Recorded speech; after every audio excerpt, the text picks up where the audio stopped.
Hello dear बंधु बान्धवीসকল আজিৰ এইটো ভিডিঅ'ত আসাম পুলিচ 2022 সকলোবিলাক কোশ্চিন আলোচনা কৰিম তাৰ এনসাৰো পাই যাব আপোনালোকে আৰু এই পিডিএফটো ডেসক্ৰিপচন লিংকত মই দি দিম আপোনালোকে তাৰ পৰা ডাউনলোড কৰি ষ্টাডি কৰিব পাৰিব আৰু এইবিলাক কোশ্চিন আগন্তুক পৰীক্ষাৰ কাৰণে ইম্পৰ্টেন্ট হয় গতিকে ভিডিঅ'খন স্কিপ নকৰাকৈ ভিডিঅ'টো চাই থাকিব আৰু যদি চেনেলত নতুন আহিছে তেনেহলে চেনেলটো সাবস্ক্ৰাইব কৰিব স্মাৰ্ট লাৰ্নিং উইথ বিকে আৰু বেল আইকনটো দবাই দিব সকলোবিলাক ভিডিঅ'ৰ নটিফিকেশন পাই থাকিবৰ কাৰণে গতিকে প্ৰথম যেটো কোশ্চিন আজিৰ প্ৰথম কোশ্চিনটো হল find the opposite of difficult difficult শব্দটোৰ অপোজিট শব্দটো ক'ব লাগে গতিকে এটো কি হৈ যাব আনসারটো শুদ্ধ উত্তৰটো হ'ব ইজি আৰু দ্বিতীয় কোশ্চিনটো হৈছে ফাইন্ড the correct spelling এতে কেইটামান অপশন দিয়া আছিল তাৰ ভিতৰত ৰাইট আনসাৰ হ'ব এইটো যেটো স্পেলিং দিয়া আছে এইটো হ'ব ৰাইট আনসাৰ 3 নম্বৰ প্ৰশ্নটো হ'ল when the principal entered the class a student dash on the blackboard এজন ছাত্ৰই কি কৰি আছিল was writing ইয়াৰ উত্তৰটো হৈ যাব was writing on the blackboard question number 4 টো হ'ব dash sun sets in the east এতে কি হবে আর্টিকেল হবে কি আর্টিকেল হয়ে যাব দি আর্টিকেলটো হয়ে যাব the sun sets in the east ওদিকে নেক্সট কোশ্চেনটো হ'ব কোশ্চেন নম্বৰ 5 ৰ দুটা খালি ঠাই দিয়া আছে আৰু এই দুটা খালি ঠাইত কি হ'ব দি হৈ যাব দি বা দা জনে যোনটো কয় হেতু হৈ যাব ঠিক আছে দি আর্থ ইজ মুভ अराउंड দা সান তেনেকৈ হৈ যাব ওদিকে নেক্সটত আহিলাম কোশ্চেন নম্বৰ 6 ত কৈছে মাই গ্ৰান্ডমাদাৰ told me a fairy dash ইয়াতে কি হ'ব টেল মানে গল্প মোর আইতাই কি কইছে মোক এটা পৰীৰ গল্প কইছে ঠিক আছে তেনেকৈ এটো হৈ যাব ওদিকে নেক্সট কোশ্চেনটো হল কোশ্চেন নম্বৰ 7 টো হল there is a red dash under the chair এতে কি হৈ যাব খালি ঠাই খিনিত ব্যাগ হ'ব ব্যাগ অপচনত যেটো দিয়া আছিল তাৰ মাজত ব্যাগটো হ'ব there is a red bag under the chair তেনেকৈ হৈ যাব তাৰ পিছত নেক্সট কোশ্চেনটো চাও question number 8 hall This is dash easy question. I can solve it. এটো কি হৈ যাব n হৈ যাব n আর্টিকেল ইয়াতে হৈ যাব খালি ঠাইটোত যি অপশন দিয়া আছিল তাৰ পৰা n আর্টিকেলটো হৈ যাব ঠিক আছে তে নেক্সট কোশ্চেনটো চাও আমি নেক্সট কোশ্চেনটো হল কোশ্চেন নম্বৰ 9 if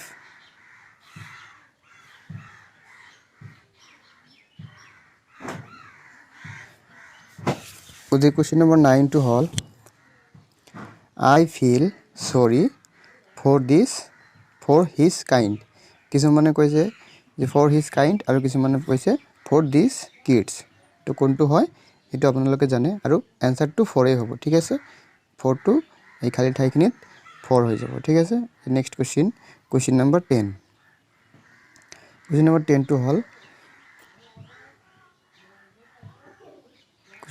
টো হল English dash difficult by many student ইয়াৰ উত্তৰটো হৈ যাব ইংলিশ is found যিকেটা অপচন আছিল তাৰ মাজত is found যেটো অপচন আছিল সেই অপচনটো শুদ্ধ উত্তৰ হৈ যাব English is found difficult by many student তেনেকৈ এটো উত্তৰটো হৈ যাব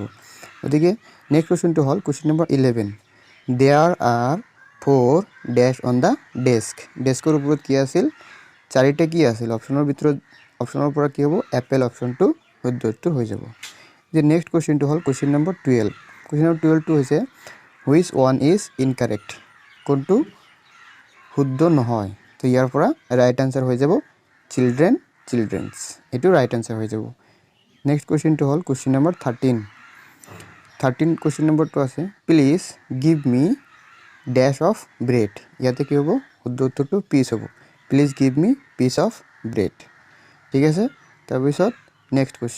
কোশ্চেন টো হল কোশ্চেন নম্বৰ 14 টো আছে যে চয়েস দা ইনকাৰেক্ট ওয়ান যোনটো অশুদ্ধ আছে হেতু চয়েস কৰিব কৈছে ঠিক আছে ইয়াৰ শুদ্ধ উত্তৰটো হ'ব বেবি টেডিস ইত্যাদি দিয়া আছে ইয়াৰ শুদ্ধ উত্তৰটো হ'ব বেবিস শুদ্ধ উত্তৰটো হৈ যাব তাৰ পিছত কোশ্চেন নম্বৰ 15 টো আছে ফাইন্ড দা অড টো ফাইন্ড কৰিব দিছে অডটো ইয়াতে কি হ'ব যেনেকুৱা ট্ৰেইন টু কোড চলে ট্ৰেইন টু ট্ৰেকত চলে বাস কোড চলে ৰোড শিপ টু ৰিভাৰত চলে কিন্তু এৰোপ্লেন টু কোড চলে ইয়াৰত চলে গতিকে এইটো শুদ্ধ উত্তৰ হৈ যাব ঠিক আছে ইনকাৰেক্ট ওৱান চুজ কৰিব কৈছে নেক্সট কোৱেশ্চনটো হ'ল কোৱেশ্চন নম্বৰ 16 কোৱেশ্চন নম্বৰ 16 টো কৈছে প্লুৰেল ফৰ্ম অফ অক্স অক্সৰ প্লুৰেল ফৰ্ম কি হৈ যাব অক্সেন হৈ যাব ঠিক আছে নেক্সট কোৱেশ্চনটো হ'ল কোৱেশ্চন নম্বৰ 17 কোৱেশ্চন নম্বৰ 17 টো হৈছে the news was dash good to be true ইয়াতে শুদ্ধ উত্তৰটো হৈ যাব টু টি ডাবল অ'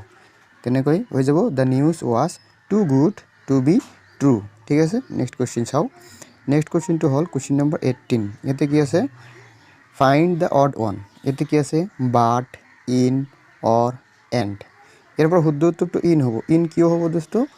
ইয়াতে চাব আপোনালোকে বাট অৰ এণ্ড এইবিলাক হৈছে কনজাংচন কিন্তু ইনটো কি হৈছে ইনটো হৈছে প্ৰিপজিশ্যন গতিকে ইনটো হ'ব ইয়াতে অড অন হৈ যাব গতিকে ইনটো শুদ্ধ উত্তৰ হৈ যাব নেক্সট কোৱেশ্চন চাম কোৱেশ্চন নম্বৰ 19 কোৱেশ্চন নম্বৰ 19 টো দিয়া আছে ফাইণ্ড দ্য অডটো ফাইণ্ড কৰিব দিছে ইয়াতে কি আছে আপ স্মল বিলো আণ্ডাৰ তেনেহ'লে কি হৈ যাব স্মলটো শুদ্ধ উত্তৰ হৈ যাব ঠিক আছে নেক্সট কুৱেশ্যনটো হৈছে কুৱেশ্যন নম্বৰ 20 কুৱেশ্যন নম্বৰ 20টো হ'ল চুজ দ্য কাৰেক্ট চেণ্টেন্স ইয়াৰ পৰা কাৰেক্ট চেণ্টেন্সটো চুজ কৰিব দিছে চাৰিটা চেণ্টেন্স আছে তাৰ মাজত অপশ্যন চিটো হৈ যাব right answer okay question number নেক্সটত আছে আমাৰ কুৱেশ্যন নম্বৰ 21 কুৱেশ্যন নম্বৰ 21টো কি আছে যে 56তম জ্ঞানপীঠ বঁটা কাক প্ৰদান কৰা হৈছে ইয়াৰ শুদ্ধ উত্তৰটো হৈ যাব নীলমণি ফুকন ঠিক আছে কুৱেশ্যন নম্বৰ 22 কুৱেশ্যন নম্বৰ 22টো আছে 2022 চনত ফিফা বিশ্বকাপ ফুটবল ক'ত অনুষ্ঠিত হ'ব ইয়াৰ শুদ্ধ উত্তৰটো হৈ যাব কাটাৰ okay next question number 23 question number 23টো আছে যে পটৰুৱা ঘাট কোন জিলাত অৱস্থিত পটৰুৱা ঘাট ঠাইখন কোন জিলাত অৱস্থিত এইটো দৰং জিলাত অৱস্থিত নেক্সট কুৱেশ্যনটো হৈছে কুৱেশ্যন নম্বৰ 24 ভাৰতৰ কোনজন ব্যক্তিয়ে প্ৰথম নোবেল বঁটা পাইছিল ভাৰতৰ কোনজন ব্যক্তিয়ে প্ৰথম নোবেল বঁটা পাইছিল এটোৰ উত্তৰটো হৈ যাব ৰবীন্দ্ৰনাথ টেগৰ ঠিক আছে নেক্সট কুৱেশ্যন এতিয়া কুৱেশ্যন নম্বৰ 25 কুৱেশ্যন নম্বৰ 25টো আছে অসম চুক্তি কেতিয়া স্বাক্ষৰিত কৰা হৈছিল এটো হ'ব 1985 টো শুদ্ধ উত্তৰ হৈ যাব নেক্সট কুৱেশ্যন হ'ল যে চৰাইঘাটৰ যুদ্ধ কেতিয়া হৈছিল চৰাইঘাটৰ যুদ্ধ হৈছিল 1671 1671 চনত চৰাইঘাটৰ যুদ্ধ হৈছিল next question 27 number question Bordoloi trophy কি খেলৰ লগত জড়িত এইটো শুদ্ধ উত্তৰটো হৈ যাব ফুটবলৰ লগত জড়িত ঠিক আছে question number 28 question number 28 Umananda মন্দিৰ কি মন্দিৰ উমানন্দ মন্দিৰটো হৈছে শিৱ মন্দিৰ ঠিক আছে এই কুৱেশ্যন নম্বৰ 29 কুৱেশ্যন নম্বৰ 29টো হৈছে হ্যান্ড স্যানিটাইজাৰ অৰ্থাৎ কৰোনাৰ সময়ত আমি যি হ্যান্ড স্যানিটাইজাৰ ব্যৱহাৰ কৰিছো তাত কি দ্ৰব্য ব্যৱহাৰ কৰা হয় ইয়াতে এলকহল ব্যৱহাৰ কৰা হয় মেইনলি ঠিক আছে এটা কুৱেশ্যন নম্বৰ 30টো হ'ব মেৰিকমে অলিম্পিকত কেইটা পদক পাইছিল এটা পদক পাইছিল ঠিক আছে এটো হ'ব শুদ্ধ উত্তৰ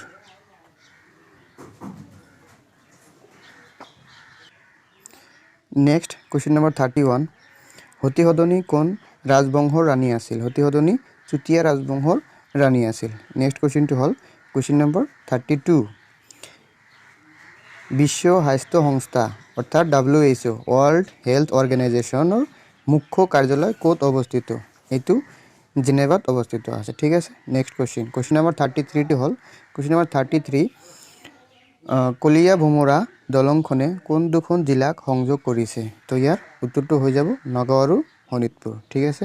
কুৱেশ্যন নম্বৰ 34 খাসিয়া জয়ন্তীয়া গাৰো সকল কোন ৰাজ্যৰ জনজাতীয় বাসিন্দা ইহঁতে মেঘালয়ৰ হয় এটো ৰাইট আনসাৰ হৈ যাব মেঘালয় ঠিক আছে কুৱেশ্যন নম্বৰ 35 টো কি আছে হালদিয়া চৰাই বাওদান খায় এইখনৰ লিখক কোন এই গ্ৰন্থখনৰ লিখক কোন আছিল হোমেন বৰগোহাঁই ঠিক আছে হোমেন বৰগোহাঁই ইয়াৰ লিখক আছিল নেক্সট কুৱেশ্যনটো হ'ল কুৱেশ্যন নম্বৰ 36 অৰুণাচল প্ৰদেশৰ ৰাজধানী কি এটোৰ উত্তৰটো হৈ যাব শুদ্ধ উত্তৰ হৈ যাব ইটানগৰ ঠিক আছে নেক্সটত আহিল আমাৰ কুৱেশ্যন নম্বৰ 37 বিগত অলিম্পিক কোন দেশত অনুষ্ঠিত হৈছিল এৰ উত্তৰটো হ'ব জাপান ঠিক আছে নেক্সট কুৱেশ্যনটো কুৱেশ্যন নম্বৰ 38 সাধাৰণ উষ্ণতাত তৰল ধাতুবিধ কি সাধাৰণ উষ্ণতাত যেটো ধাতু তৰল অৱস্থাত থাকে এই ধাতুটোৰ নাম হৈছে পাৰা বা মাৰ্কিউৰি অৰ্থাৎ ইয়াৰ কেমিক্যাল ফৰ্মুলাটো হৈছে Hg ঠিক আছে ওকে তো নেক্সট কুৱেশ্যন নম্বৰ 39 টো হৈছে গোল্ডেন সিল্ক বুলি কাক কোৱা হয় গোল্ডেন সিল্ক বুলি কাক কোৱা হয় এটো উত্তৰটো হ'ব মুগাক গোল্ডেন সিল্ক বুলি কোৱা হয় নেক্সট কুৱেশ্যন নম্বৰ 40 অসম বিধানসভাৰ লোকসভাৰ আসনৰ সংখ্যা কিমান এটো উত্তৰটো হৈ যাব 14 কুৱেশ্যন নম্বৰ 41 আনন্দ মঠৰ লেখক কোন আনন্দ মঠ কোনে লিখিছিল তাৰমানে বঙ্কিম চন্দ্ৰ চট্টোপাধ্যায় আনন্দ মঠ লিখিছিল ঠিক আছে এই কুৱেশ্যন নম্বৰ 42 নামঘোষাৰ ৰচক কোন নামঘোষা কোনে লিখিছিল মাধৱদেৱ লিখিছিল ঠিক আছে কুৱেশ্যন নম্বৰ 43 কুৱেশ্যন নম্বৰ 43 ভাৰতীয় জাতীয় সেনাৰ স্লোগানটো কি ভাৰতীয় জাতীয় সেনাৰ স্লোগানটো কি এটো হ'ব জয় Hind The next question number 44 ভাৰতীয় জাতীয় কংগ্ৰেছৰ স্থাপন কেতিয়া কৰা হৈছিল ঠিক আছে ইয়াৰ উত্তৰটো হ'ব 1985 ত কি কৰা হৈছিল ভাৰতীয় জাতীয় কংগ্ৰেছ স্থাপন কৰা হৈছিল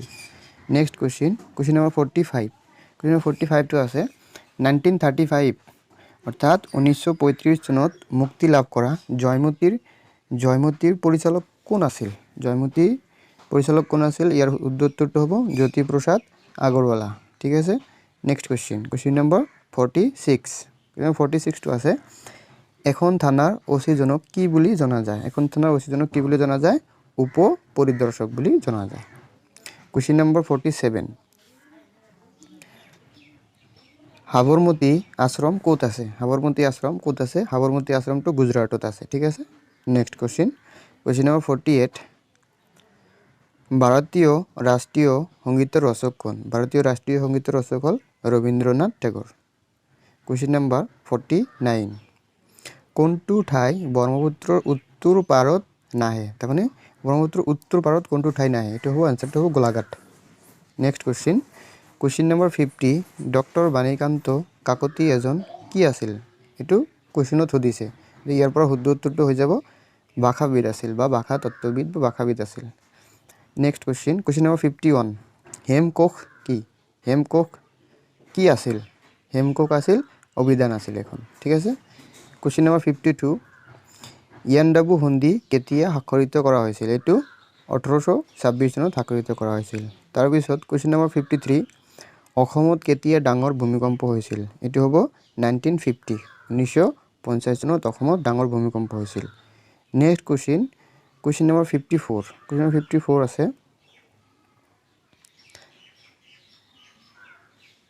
মায়াম হাট্টো কাৰ লগত জড়িত অনিৰুদ্ধৰ লগত জড়িত এটো শুদ্ধ উত্তৰ হৈ যাব question number 55 ৰামায়ণ কোনে ৰচনা কৰিছিল এটো হ'ব বাল্মীকি হৈ যাব শুদ্ধ উত্তৰটো ঠিক আছে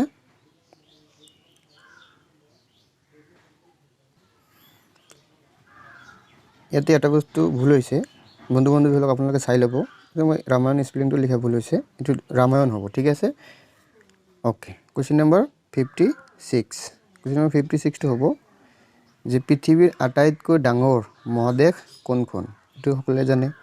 এছিয়া মহাদেশ হৈছে পৃথিৱীৰ আটাইতকৈ ডাঙৰ মহাদেশ question number 57 অসম কেশৰী বুলি কাক কোৱা হয় এটো শুদ্ধ উত্তৰটো হৈ যাব অম্বিকাগিৰি ৰায় চৌধুৰী ঠিক আছে question number 58 ভাৰতৰ উচ্চতম ন্যায়ালয় ক'ত অৱস্থিত আছে এটো দিল্লীত অৱস্থিত আছে question number 59 তলৰ কোনখন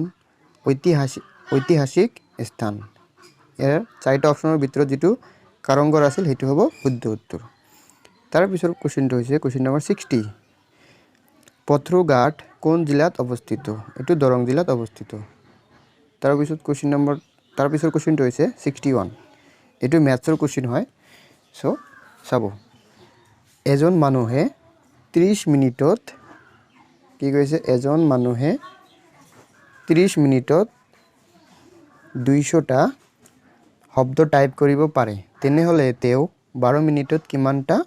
শব্দ টাইপ কৰিব পাৰিব তো ম্যাথটো কেনেকৈ কৰিছো দেখা পাইছে আপোনালোকে বহুত ইজি হয় গতিকে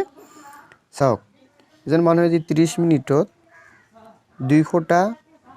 শব্দ টাইপ কৰে তেনেহলে মই প্ৰথমে ওলাইছো তেওঁ 1 মিনিটত কিমানটা শব্দ টাইপ কৰিব 1 মিনিটত তাৰ পিছত আমাক যেটো কোশ্চেনত দিছে যে তেওঁ 12 মিনিটত কিমানটা শব্দ টাইপ কৰিব তো ইয়াৰ শুদ্ধ উত্তৰটো হৈ যাব 80 12 মিনিটত তেওঁ 80টা 80টা শব্দ টাইপ কৰিব পাৰিব ঠিক আছে next question number 62 question number 62 কি কৈছে তো গড় উলিয়াব দিছে 5708 ৰ গড়টো ইয়াত উলোৱা আছে আপোনালোকে চাই লব এনসাৰ শুদ্ধ উত্তৰটো হ'ব 5 হ'ব ইয়াৰ শুদ্ধ উত্তৰ তাৰ পিছৰ কোশ্চেনটো আছে যে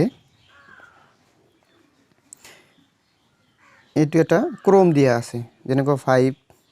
তাৰ পিছত 10 15 20 ইয়াতে কি হ'ব এতে কি হৈ যাব তেনেহলে 25 হৈ যাব কাৰণ কি হৈছে ইয়াতে 5 কৈ কি হৈছে বৃদ্ধি হৈ আছে মই ইয়াতে দেখাই দিছো আপোনালোকে চাই লব তাৰ পিছৰ কোশ্চেনটো আছে এইটো এটা ক্ৰম দিয়া আছে A1 B2 C3 আৰু E5 তেনেহলে ইয়াতে কি হৈ যাব D4 হৈ যাব D4 টো ইয়াৰ শুদ্ধ উত্তৰ হৈ যাব ঠিক আছে the next question number 65 আছে কি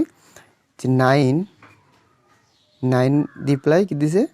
স্টার দিছে আৰু 6 দিছে ইনটু 4 দিছে তো এই স্টাৰৰ ঠাইত কি বহালে ইকুয়াল টু 12 হৈ যাব ইয়াতে option A plus B2 minus C2 into আৰু D2 ডিভিজন এই চাৰিটা সাইনৰ মাজত কোনটো সাইন বহালে শুদ্ধ উত্তৰটো হৈ যাব গতিকে ইয়াৰ শুদ্ধ উত্তৰটো হৈ যাব এটা যদি মাইনাস বহাই দিও অৰ্থাৎ অপচন B2 ৰাইট আনসাৰ হৈ যাব ঠিক আছে যেটো অপচনত মাইনাস দিয়া আছে সেই অপচনটো ৰাইট আনসাৰ হৈ যাব এতিয়া কোশ্চেন নম্বৰ 66 কোশ্চেন নম্বৰ 66 ত কৈছে 2x - 3 = 7 হলে x ৰ মান কিমান হ'ব ইয়াতে x ৰ মানটো মই উলাই দিছো ধুনিয়াকৈ আপোনালোকে চাই লব x ৰ মানটো কিমান হ'ব 5 টো হ'ব শুদ্ধ উত্তৰ এটা কোশ্চেন নম্বৰ 67 ত কৈছে 1 পূৰণ 2 পূৰণ 3 পূৰণ 4 পূৰণ 5 পূৰণ 6 ইকুয়াল টু কিমান হ'ব দেখি এটো বহুত সহজ হয় ম্যাথটো কৰি চাব আপোনালোকে ইয়াৰ উত্তৰটো হ'ব 720 কোশ্চেন নম্বৰ 68 ত কি দিয়া আছে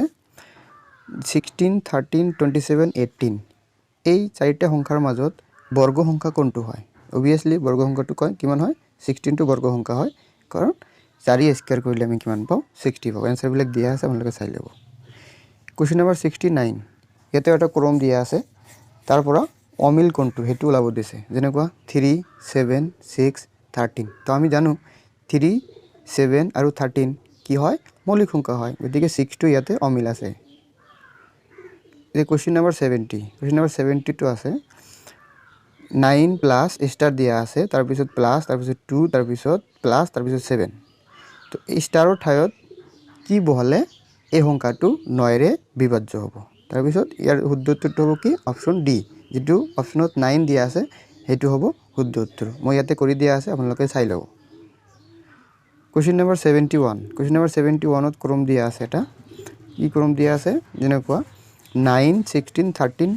আৰু 8 যে ইয়াৰ পৰা ওলাব দিছে কি যে 8 ৰ 2 টো কিউব কৰিলে আমি কিমান পাও 8 পাও এটো ওলাব দিছে ঠিক আছে অমিলটো ওলাব দিছে গতিকে এনেকৈ ওলাব পাৰিব যে কোশ্চেন নম্বৰ 72 তলৰ কোনটো সংখ্যা 11 ৰে বিভাজ্য হ'ব তাৰমানে চাৰিটা সংখ্যা দিয়া আছে তাৰ মাজত কোনটো সংখ্যা 11 ৰে বিভাজ্য হ'ব গতিকে কোনো এটা সংখ্যা যদি 11 ৰে বিভাজ্য হ'বলৈ হয় তাৰ যেটো নিয়ম আছে এই নিয়মটো হল এনেকুৱা যে বাওফালৰ পৰা প্ৰথম সংখ্যাৰ পৰা দ্বিতীয় সংখ্যা মাইনাস কৰিম তাৰ পিছৰ সংখ্যাটো প্লাস কৰিম তাৰ পিছৰ সংখ্যাটো মাইনাস কৰিম যদি কৰি ৰিজাল্টটো আমি 0 পাও নাইবা 11 পাও নাইবা 22 পাও তেতিয়া হলে সেই সংখ্যাটো 11 ৰে বিভাজ্য হ'ব গতিকে গুটেইকেইটা কৰি চাই প্লাই দেখা পাবো যে অপচন নম্বৰ বি ত এটো 1452 সংখ্যা দিয়া আছে এই সংখ্যাটো যদি আমি পৰীক্ষা কৰি চাও তেনেহলে এই সংখ্যাটো 11 ৰে বিভাজ্য হয় গতিকে आंसरটো দিয়া আছে আপোনালোকে চাই লব যে কোশ্চেন নম্বৰ 73 টো হৈছে যে 8 খৰ 0.06 শতাংশ কিমান হ'ব 8 খৰ 0.6 শতাংশ কিমান হ'ব গতি শতাংশ ওলোৱাৰ যেটো সহজ নিয়ম আছে সেই নিয়মৰে ইয়াৰ आंसरটো ওলাব পাৰি ইয়াৰ শুদ্ধ উত্তৰটো হ'ব 0.48% তাৰ পিছত কোশ্চেন নম্বৰ 74 ত কি আছে 1 মিলিয়নত কিমান হয় 1 মিলিয়নত কিমান হয় যে আমি অলৰেডি জানো 1 মিলিয়নত কিমান হয় 10 লাখ হয় ঠিক আছে কোশ্চেন নাম্বার 75 কোশ্চেন নাম্বার 75 টু সহজ কোশ্চেন দিছে কি কোশ্চেন দিছে যে 9999 999 99 আৰু 9 এইকেইটা যোগ কৰিলে কিমান হ'ব গতিকে এইকেইটা যোগ কৰিলে কিমান হ'ব মই উলাই দিছো ইয়াতে শুদ্ধ উত্তৰটো আপোনালোকে চাই ল'ব কোশ্চেন নাম্বার 76 76 ত কি দিয়া আছে এটা শব্দ দিয়া আছে যেটো নাকি ক্লাস ক্লাস শব্দটোত এছৰ শতাংশ কিমান এই ক্লাস শব্দটোত কি আছে ক্লাস শব্দটোত আমি যদি চাও তেনে হলে এতে পাঁচটা শব্দ আছে 100% ৰ মাজত পাঁচটা শব্দ বগাই দিলে কি হ'ব এটা লেটাৰত 20% কৈ যাব গতিকে এস কেইটা আছে দুটা এস হলে কিমান হ'ব ইয়াৰ 40% হৈ যাব বহুত সহজ গতিকে এনসারটো মই উলাই দিছো আপোনালোকে চাই ল'ব কোশ্চেন নাম্বার 77 77 ত কি দিয়া আছে যদি 2 পূৰণ 2 4 হয় 3 পূৰণ 3 9 হয় তেনে হলে 4 পূৰণ 4 কিমান হ'ব 16 হ'ব ঠিক আছে কোশ্চেন নাম্বার 78 কোশ্চেন নাম্বার 78 টো কি দিয়া আছে এটা ক্রম দিয়া আছে 1 3 7 15 তাৰ পিছত কিমান হ'ব গতিকে ইয়াতে কৰা আছে আপোনালোকে চাই ল'ব শুদ্ধ উত্তৰটো হ'ব 31 কাৰণ ইয়াতে দুই বাৰ দিছে তাৰ পিছত ইয়াতে 2 ৰ লগত 2 পূৰণ কৰিলে 4 হ'ব 4 ৰ লগত 2 পূৰণ কৰিলে আকৌ 8 হ'ব 8 ৰ লগত 2 পূৰণ কৰিলে 16 হ'ব 16 যদি 15 ৰ লগত যোগ কৰি দিও তেনহলে কিমান হ'ব 31 হ'ব ঠিক আছে এতিয়া নেক্সট কোশ্চেন নাম্বার 79 এটি কৈছে যে আজি যদি সোমবাৰ হয় 29 দিনৰ দিনা কি বাৰ হ'ব গতিকে মঙ্গলবাৰ হ'ব কেনেকৈ 29ক হাতেৰে ভাগ কৰিলে আমি কিমান 29ক যদি হাতেৰে ভাগ কৰি দিও তেনহলে আমাৰ ৰিমাইন্ডাৰ কিমান থাকিব 1 থাকিব গতিকে মঙ্গলবাৰৰ লগত সোমবাৰৰ লগত যদি আমি 1 প্লাস কৰো তেনহলে আমি কি পাও মঙ্গলবাৰ পাও গতিকে এতিয়া কোশ্চেন নম্বৰ 80 যদি চাৰিজন বনুৱাই 10 ঘণ্টাত এটা কাম কৰিব পাৰে তেন্তে 5 ঘণ্টাত কৰিবলৈ কেইজন বনুৱা লাগিব গতিকে ইয়াৰ আনসাৰটো এনে আমি পাই যাও যে 10 ঘণ্টাত কেইজন মানুহে কৰিছে 4জন মানুহে কৰিছে তেনহলে 5 ঘণ্টাত কেইজন মানুহ লাগিব 8জন মানুহ লাগিব কাৰণ তাৰ আধা সময় ডাবল মানুহ হলেহে কামটো সম্পূৰ্ণ কৰিব পাৰিব যে কোশ্চেন নম্বৰ 81 এজন ব্যক্তিয়ে এটা সিলাই মেচিন 2000 টকাত কিনিলে 2000 টকাত কিনি 40% লোকসানত বিক্ৰী কৰিলে তেনেহলে হি কিমান টকা পাব গতিকে এই উত্তৰটো ওলোৱাৰ দুটা নিয়ম আছে প্ৰথমে যদি আমি 2000 ৰ পৰা 40% ওলাই 2000 পৰা মাইনাস কৰি দিও তথাপিও 1200 আহি যাব আৰু যদি আমি কি কৰো ডাইৰেক্টলি 60% অফ 2000 ওলাও তেনেহলে 1200 টকা ওলাই যাব এই 1200 টকা হি পাব ঠিক আছে কোশ্চেন নম্বৰ 82 ইয়াতে এটা ক্ৰম দিয়া আছে AB1 AB2 AB3 আৰু ইয়াতে কি হ'ব তেনেহলে AB4 হৈ যাব ঠিক আছে কোশ্চেন নম্বৰ 83 টো হল যদি টেলিফোনক এনেকৈ লিখিব পাৰি মানে উল্টা কৈ লিখিছে উল্টা মিৰৰ ইমেজ কৰি লিখিছে টেলিফোনক এনেকৈ লিখিব পাৰো তেন্তে এলিগেটৰক কি লিখিব পাৰো এলিগেটৰ উল্টা কৰি লিখিলে এইটো হ'ব শুদ্ধ উত্তৰ এইটো যেটো অপচনত দিয়া আছে সেইটো হ'ব শুদ্ধ উত্তৰ কোশ্চেন নম্বৰ 84 টো কি আছে BC 2D ইয়াতে আছে question mark BC 4D BC 5D BC 60 গতিকে ইয়াতে কি হ'ব BC 3D হ'ব এই কোশ্চেন নম্বৰ 85 কোশ্চেন নম্বৰ 85 ত দিছে যে 40 ৰ 25% কিমান হ'ব গতিকে 40 ৰ 25% ওলোৱাটো বহুত সহজ এনেকৈ ললে আনসাৰটো আহি যাব 10 টো আমাৰ শুদ্ধ উত্তৰ এতিয়া নেক্সট কোশ্চেন নম্বৰ 86 যে ইয়াৰ পূৰণফল কিমান হ'ব গতিকে এটো মই কৰি দিছো অলৰেডি চাব আপোনালোকে a * b = b * a এই ফৰ্মুলাত হৈ যাব এইটো যেনেকুৱা ইয়াত লিখিছে গতিকে এইটো ইয়াতে হৈ যাব ৰাইট আনসাৰ কোশ্চেন নম্বৰ 87 4:25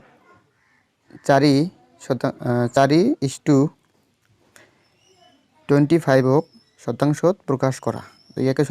ইয়াক শতাংশত প্ৰকাশ কৰিলে কি হ'ব উত্তৰটো 16 হৈ যাব ঠিক আছে 16% হৈ যাব কোশ্চেন নম্বৰ 88 টো কি কৈছে 10 জন মানুহৰ ভিতৰত এইটো অলপ ডাঙৰ কোশ্চেন আছিল 10 জন মানুহৰ ভিতৰত অনিমৰ স্থান শেষৰ পৰা দ্বিতীয় আৰু কমলৰ স্থান প্ৰথমৰ পৰা তৃতীয় আৰু ৰোহিতৰ স্থান অনিম আৰু কমলৰ মাজত তেনেহলে ৰোহিতৰ স্থান কিমান নম্বৰত থাকিব গতিকে এইটো অংক বুজাৰ কাৰণে মই লৈছো যে 10 জন মানুহ এনেকৈ বহি আছিল কুৱেশ্যনে কোৱা মতে অনিমৰ স্থান কি আছে শেষৰ পৰা দ্বিতীয় স্থানত আছে আৰু কমলৰ স্থান প্ৰথমৰ পৰা দ্বিতীয় স্থানত আছে আৰু ৰোহিত অনিম আৰু কমলৰ মাজত আছে মানে ইয়াতে আছে তেনেহ'লে ৰোহিতৰ স্থান কিমান হ'ব এতিয়া গুণি চাওক 1 2 3 4 5 6 গতিকে ৰোহিতৰ স্থান কিমান হ'ব 6 নম্বৰত হ'ব ঠিক আছে তেনেকৈ কৰিব পাৰি সহজভাৱে তো কোৱেশ্চন নম্বৰ 89 টো আছে দুটা ৰেফ্ৰিজাৰেটৰ এটা কিনিছে 8000 টকা দি আৰু এটা কিনিছে 9000 টকা দি আনিলে যদি তেও 8000 টকাত বিক্ৰী কৰে তেন্তে কিমান শতাংশ লোকসান হ'ব তেওঁৰ তেনেহ'লে ইয়াতে চাব 8000 আৰু 9000 যোগ কৰিলে কিমান হ'ব 17000 তো 17000 টকাত তেও টোটাল কিনিলে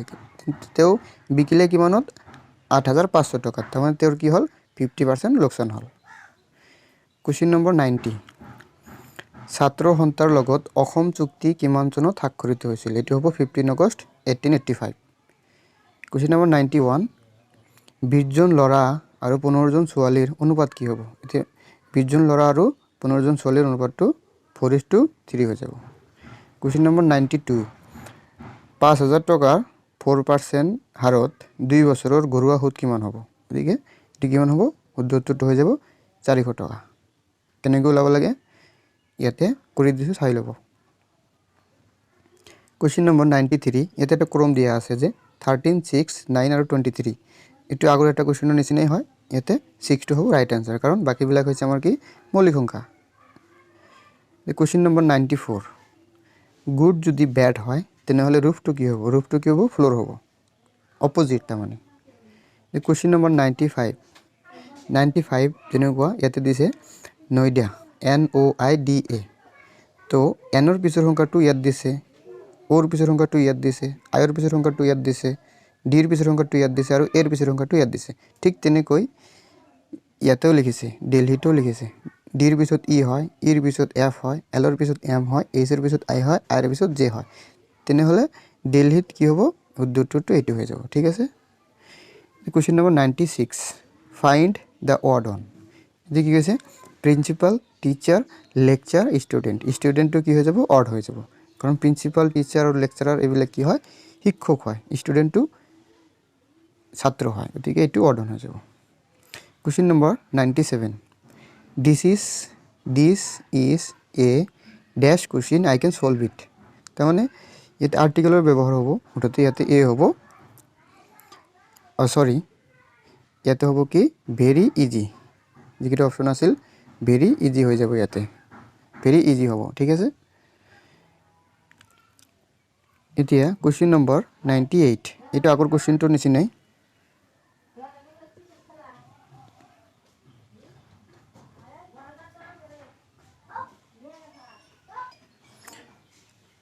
Question number 98 এই কোৱেশ্চনটো আগৰ কোৱেশ্চনৰ দৰেই যেনেকুৱা ইৰ পিছত এফ জেৰ পিছত কে এছৰ পিছত আই টিৰ পিছত ইউ আৰু এমৰ পিছত এন আৰু কেৰ পিছত এল ঠিক একেদৰে ইয়াৰ কি হ'ব ইয়াৰ উত্তৰটো হৈ যাব এইটো হৈ যাব উত্তৰ আপোনালোকে চাই ল'ব